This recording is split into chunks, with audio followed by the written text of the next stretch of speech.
பேசிய கிளி. ஒரு அழகான கிராமத்தில் அருண் என்ற சிறுவன் வசித்து வந்தான். அவனுக்கு பச்சை பசேல் என்ற ஒரு செல்ல கிளி இருந்தது. அந்த கிளியின் பெயர் மிட்டு. அருண் மிட்டுவை மிகவும் அன்பாக வளர்த்தான். ஆனால் ஒரு சின்ன குறை. மிட்டுவுக்கு அவன் தினமும் கடலை பருப்பு மட்டும்தான் கொடுப்பான். வேறு எந்த பழமோ தானியமோ கொடுத்ததில்லை.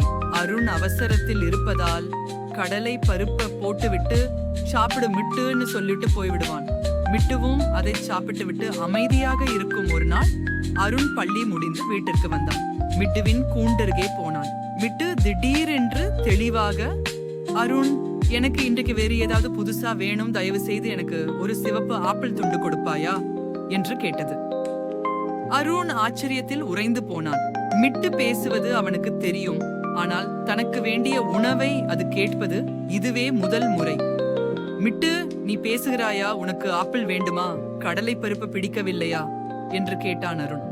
மிட்டு மெதுவாக சொன்னது, உனக்கு என்னை ரொம்ப பிடிக்கும் அருண், ஆனால் எனக்கு கடலை பருப்பு மட்டும்தான் பிடிக்கும் என்று நீயாகவே முடிவெடுத்து விட்டாய். ஒவ்வொரு உயிருக்கும் வெவ்வேறு சுவை பிடிக்கும். நாளாக ஆக நான் வேறு எதையுமே கேட்க பயந்து அமைதியாக சாப்பிட்டு வந்தேன்.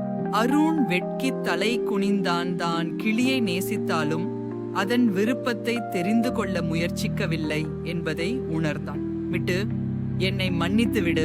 இன்னைக்கு முதல் நீ விரும்பும் பல வகை உணவுகளையும் உனக்கு கொடுப்பேன் என்று சொல்லிவிட்டு ஓடிப்போய் ஒரு சிவப்பு ஆப்பிளை எடுத்து வந்து சிறு துண்டுகளாக வெட்டி கிளிக்கு கொடுத்தான்.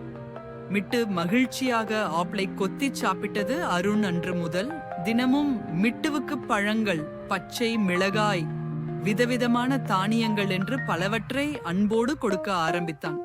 மிட்டுவும் உற்சாகமாக பேசி அருணின் நண்பனானது.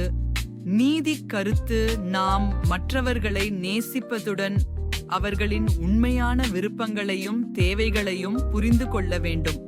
இந்த கதை உங்களை மகிழ்வித்ததா? வேறு கதை வேண்டுமானால் கேளுங்கள்.